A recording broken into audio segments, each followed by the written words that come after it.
que este ha sido un sismo de regular intensidad, que si en Lima y en el Callao se produce un sismo de más de 8, como probablemente puede ocurrir, la proyección sería nefasta.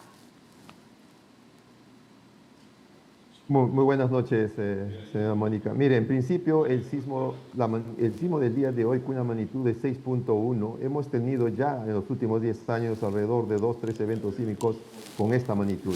Lo que hace diferente es el nivel de sacudimiento del suelo, que ahora ha sido bastante rápido y bastante fuerte, y precisamente porque el sismo ha ocurrido muy cerca de la zona costera del Callao y a una profundidad bastante superficial.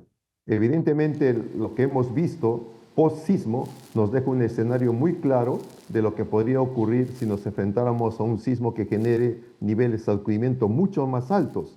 Y esto tiene que ser un punto de partida para comenzar a trabajar en todo lo que represente para nosotros la prevención, una prevención en la preparación. Quisiera una precisión. ¿Cuánto ha durado el sismo en sí de 6.1? Mire, hay una cosa que siempre estamos confundiendo. Nosotros hablamos de duración cuando queremos ver cuánto tiempo se sacudió el suelo. Correcto. Y el tiempo de sacudimiento del suelo va a depender mucho de dónde yo me encuentro. Si estoy en suelos blandos, va a durar más tiempo. En suelos compactos, menos tiempo. Si estoy en la calle, menos tiempo. Si estoy en un edificio alto, más tiempo. Entonces, la duración del sacudimiento va a depender mucho de dónde uno se encuentra. Pero si hablamos de la ruptura del sismo, eso simplemente ha durado 30 segundos, 25 segundos. Una ruptura es un tiempo bastante pequeño. Ha sido una ruptura instantánea. Por eso es lo que ha generado este sacudón, que ha sido la impresión que todos nos hemos dado. Y entiendo que el mayor sacudón en los distritos vinculados a Lima ha sido en Villa María del Triunfo. Claro, exactamente, que son suelos que no son muy compactos. También ha sido en la zona de Villa El Salvador, en la zona de Ventanilla. Son suelos no muy compactos, por lo tanto, el tiempo de sacudimiento se incrementa porque el nivel también se amplifica en las ondas sísmicas. Y al prolongarse el sacudimiento, el efecto es mucho mayor y la consecuencia. Exactamente, exactamente. El comportamiento de las estructuras siempre va a estar asociado al nivel de sacudimiento del suelo. Y el movimiento es vertical u horizontal, depende también de la forma del sismo. Va a depender mucho de dónde yo me encuentro. En este caso, el evento ha estado muy cerca de nosotros, a una profundidad del orden de 49 kilómetros. Es decir, que casi el evento ha ocurrido debajo de la zona costera de Lima. Por lo tanto, el sacudimiento ha sido, el mayor componente ha sido en la parte vertical, y eso nos ha generado pues esta impresión de que ha sido un sacudimiento muy intenso. Ingeniero Tavera, los sistemas de alarma al parecer no han funcionado. No sé si usted tiene algún reporte sobre ellos. Bueno, he estado conversando con algunos medios y me hablaban mucho del alarma que suele llegar por el celular, y he tratado de aclarar de que ese sistema se llama Sismate y no es un sistema de alerta de sismos. Es simplemente un sistema informativo, es un sistema de mensajería.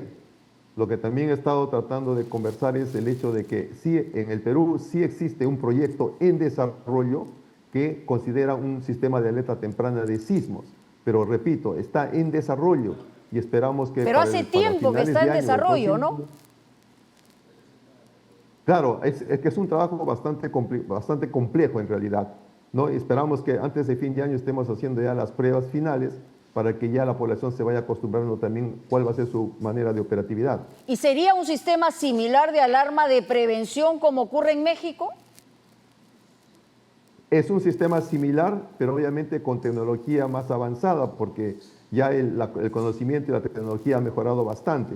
Pero también el tiempo de alerta va a depender mucho de qué tan cerca yo estoy donde ocurre el sismo. Eso es importante. Probablemente para el sismo de hoy la alerta para Lima metropolitana hubiera llegado con 4 o 5 segundos. Pero si el sismo ocurriera en Pisco, por ejemplo, la alerta para Lima llegaría entre 30 a 35 segundos de anticipación. Claro, donde es el epicentro, digamos, la alerta prácticamente no ayudaría mayormente porque coincide con el inicio del sismo prácticamente. Prácticamente, exactamente, es así como hay que concebirlo. Ahora, hacíamos un poco de historia. El último terremoto, no sé si fue grado 7, fue en el año 74 y tenemos un silencio sísmico de más de 270 años, 279 para ser exactos. ¿Ha habido liberación de energía en Lima y Callao con este sismo? Mire, el último sismo importante frente a Lima exactamente ocurrió en octubre del año 74, un sismo de magnitud 7.7, ¿no? Y como usted ha mencionado, históricamente todo indica que no ocurre un sismo de mayor magnitud desde hace más de 279 años. Y es por eso que los simulacros se hacen para un sismo de magnitud 8.8, porque ya el Instituto Geofísico del Perú, en base a sus investigaciones, ha advertido que frente a la costa central de Lima hay una zona de acoplamiento sísmico que probablemente dé origen a un sismo de esta magnitud, ¿no? Y con esta información siempre debemos ya empezar a trabajar, a prepararnos, porque no tenemos control sobre la naturaleza, pero sí tenemos control sobre cómo prepararnos y cómo reducir nuestro nivel de riesgo. Y lo que ha visto hoy día, ingeniero, ¿usted cree que verdaderamente estamos preparados? En cuanto a la actitud del ciudadano común, por lo que he visto, han corrido mucho en general y eso es lo que se precisa, no se debe hacer. Pero por el otro lado, vivimos muchos de los ciudadanos de nuestra capital y del puerto del Callao en viviendas precarias. Entonces, lo primero que uno hace es salir del lugar. Bueno, mire, cuando hablamos, muchas veces me han preguntado si Lima está preparada para un sismo y lo que he tratado de ser claro, no es de manera clara y sincera, es decir, el nivel de preparación de una ciudad va a estar en base a la calidad de sus construcciones, sea por el material usado, consideremos autoconstrucciones, la antigüedad de las viviendas, ¿no? Y creo que lo que hemos experimentado el día de hoy es una prueba de ello. El sismo solamente sacude el suelo, como hemos tenido experiencia. Si todo aquello que hemos construido o está construido no soporta ese nivel de sacudimiento, podría colapsar y eso nos generaría daño.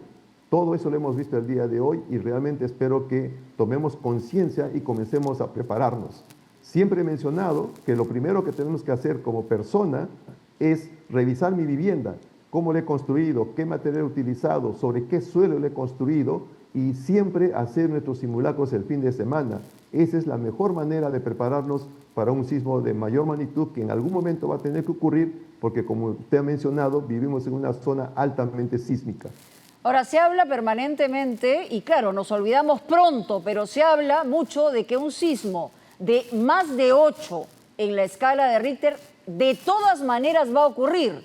¿Hay alguna posibilidad de saber, no le voy a decir cuándo, porque evidentemente eso es imposible, pero se ha hablado por momentos en que hay situaciones que tienen que ver con las placas, con la situación, con los movimientos, que podrían alertarnos de un sismo muy grande, ¿no?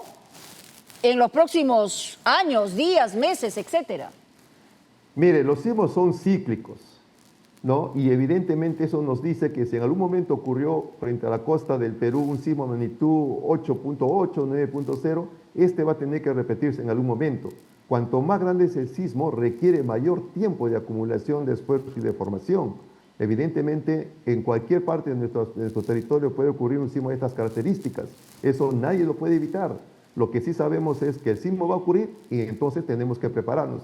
El secreto en todo esto está en la preparación, realmente. Tratar de hacernos menos vulnerables ante los sismos, porque vivimos en una zona sísmica. Cada sismo es una historia aparte. En realidad sabemos todos que va a ocurrir y creemos siempre que si hay un sismo de regular intensidad podemos preocuparnos un poquito menos. En todo caso, la respuesta sería todo lo contrario. Bueno, cada grado en la escala de magnitud que se incremente en un sismo, estamos hablando de 30 veces más energía, ¿no? Entonces yo creo que eso ya nos da una idea clara de que los sismos de magnitud moderada, como el día de hoy, no ayudan mucho a liberar la energía que corresponda a grandes sismos. Porque si el sismo de hoy, un sismo de 7 en comparación con el de hoy, el de 7 te liberaría 30 veces más energía. Y si hablamos de uno de 8, estaría liberando 900 veces más energía. Entonces yo creo que tenemos que entender de que los sismos pequeños simplemente nos recuerdan dónde vivimos y nos recuerda que no debemos olvidar que tenemos que prepararnos. Somos un país sísmico. Y ese es el caso de hoy, porque hoy todos estamos asustados frente a lo que hemos vivido. Hace tiempo no sentíamos en Lima y en el Callao un sismo de esta intensidad, pero es simplemente un recuerdo. Los simulacros se realizan también los fines de semana. Deberían haber simulacros diferenciados en el sentido de día, de noche, porque imagino que también ustedes hacen una proyección y una corrida de lo que pasaría en nuestra ciudad, ¿no? Si es que se registrara un terremoto, porque hablaríamos de, lamentablemente, miles de muertes. Mire, los simulacros, los programas INDECI son 4 simulacros al año, pero estos simulacros son para recordarle a la población lo que tiene que hacer. Y es la población, los padres de familia, los directores de colegios, los empresarios, deben realizar siempre simulacros en sus centros de labor. Y los padres de familia, los fines de semana, siempre deben practicar sus pequeños simulacros. Es la mejor manera de prepararnos, es la mejor manera de empezar a tener una real cultura de prevención. Bueno, si esta misma situación que hemos vivido a las 11:35 de la mañana, se hubiera registrado durante la madrugada o en la noche, ¿no? Las consecuencias hubieran sido mucho peores.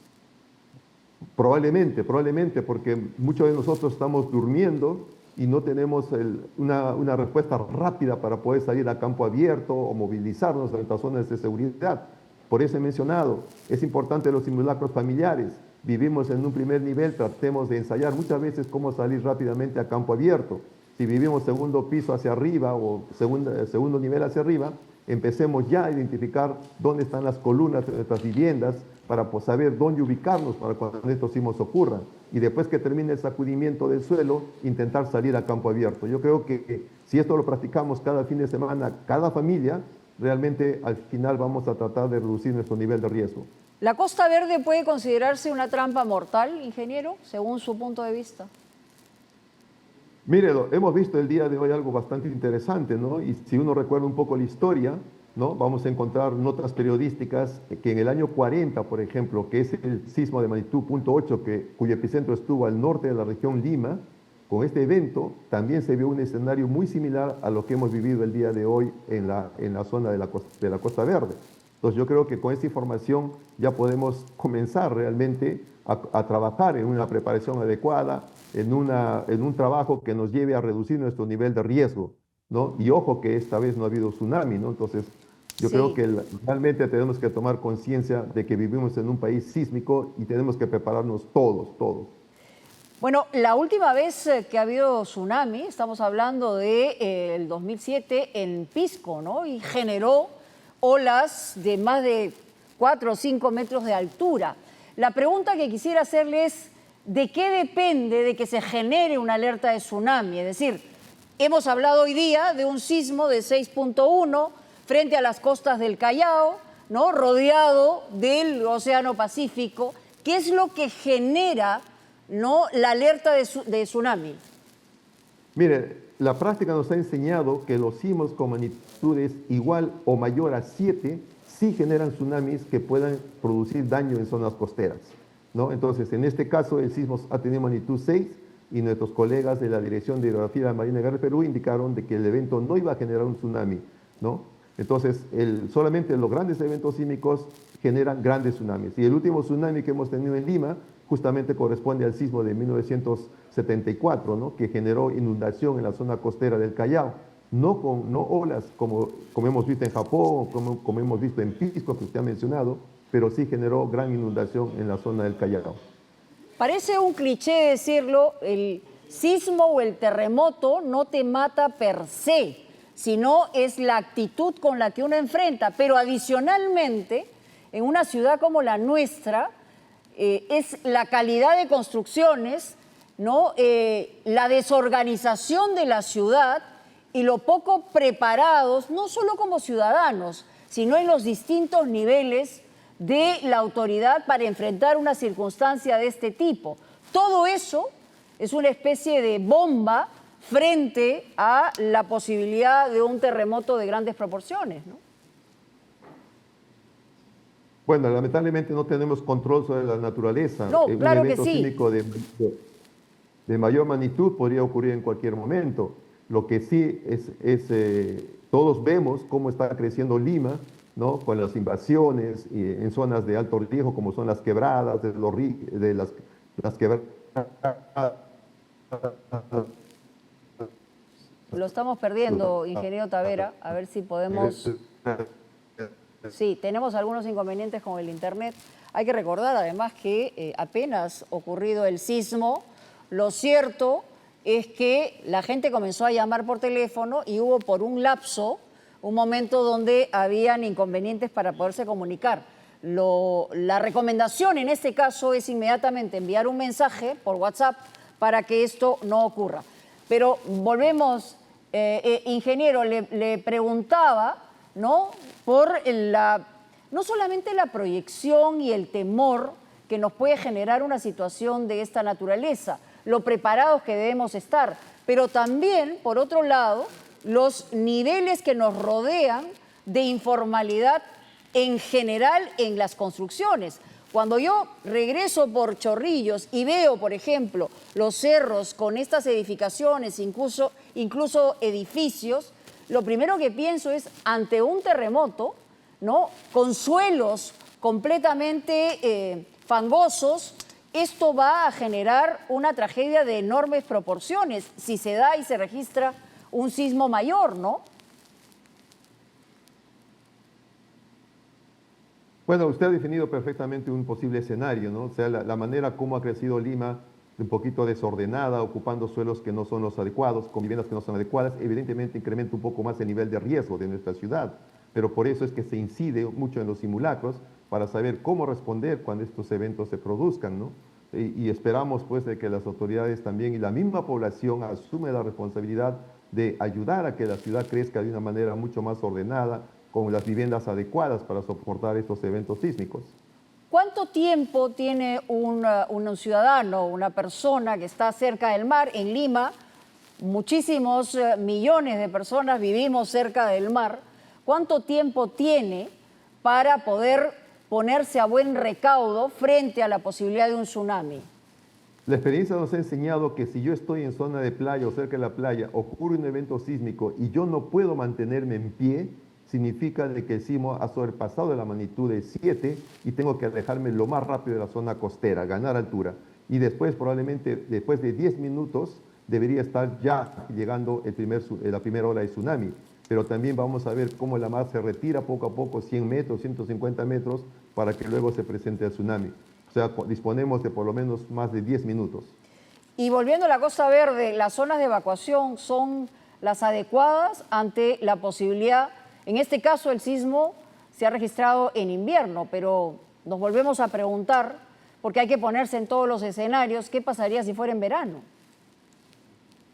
Bueno, esperemos que la experiencia vivida el día de hoy nos ayude a tener esos puntos de vista de manera mucho más clara, ¿no? Y tomar las decisiones adecuadas, ¿no? Entonces, esperemos de que lo que se ha visto, el desprendimiento de rocas, tierra, en la zona de la Costa Verde también ayude un poco a que todos seamos conscientes de qué es lo que tenemos que hacer de producir un sismo de mayor magnitud. Y a reforzar la seguridad, no solamente de saber qué hacer como ciudadano, sino hemos visto también que las mallas colocadas no necesariamente serían suficientes en la eventualidad de un sismo mayor. Y por otro lado, bloques de concreto que han caído o piedras enormes que han generado este movimiento del día de hoy que pudieron haber impactado y terminado en una tragedia. Entonces, todo eso es lo que también tenemos que tener en cuenta, como decía yo, también a nivel de autoridades, ingeniero. Yo sé que no es la responsabilidad de usted a través de todos estos años, es darnos la información adecuada y decirnos y recordarnos todo el tiempo que estamos en una zona sumamente sísmica y que nos vamos a exponer sí o sí a un registro, a un terremoto que tenga enormes proporciones, porque la historia se va a repetir, aunque pasen muchos años, aunque haya generaciones que no tengan un impacto de esta naturaleza. Por eso le decía yo que hay que ponernos en serio a pensar en niveles de autoridad ver qué hacemos para organizarnos frente a una situación así. Vemos ejemplos como Japón, vemos ejemplos otros lugares del planeta donde se minimiza el impacto pese a que los terremotos son muy fuertes. Bueno, evidentemente usted ha detallado de una manera bastante clara los posibles escenarios, ¿no? Hay un sistema nacional de gestión de riesgo de desastres donde cada quien cumple un rol específico. Y como usted ha mencionado, el Instituto Geofísico del Perú se encarga de realizar las investigaciones y proporcionar los documentos técnicos científicos para la toma de decisiones en el resto de los niveles, ¿no? Sea parte de las autoridades, sea parte de la misma población. Y nosotros esperamos que lo que estamos contribuyendo cumple ese rol. Ahora estamos haciendo, por ejemplo, los simulacros para un sismo de 8.8 y ese es un aporte que ha hecho el IGP porque desde el año 2014 hemos venido mencionando de que frente a la costa del Perú se ha identificado una zona que está acumulando esfuerzo que probablemente dé origen a un sismo de esta magnitud. Entonces, con esta información hay que prepararse. Y un simulacro con la posibilidad de un terremoto de 8,8 que arroja como resultado de lo que tenemos hoy. Sí, lamentablemente creo que hemos vuelto a perder la comunicación, pero creo que ha sido el ingeniero Tavera sumamente claro a lo que estamos expuestos. En realidad, esta situación que hemos vivido esta mañana, sí, nos recuerda, nos genera mucho temor. Ojalá que mañana y pasado no se nos olvide y podamos actuar en consecuencia. Ciudadanos, por un lado, en los simulacros que permanentemente se plantean en nuestras ciudades y las autoridades, por otro, para que no sean permeables, flexibles a una situación de esta naturaleza que nos va a generar muchas lágrimas. Hay que recordar justamente lo que pasa.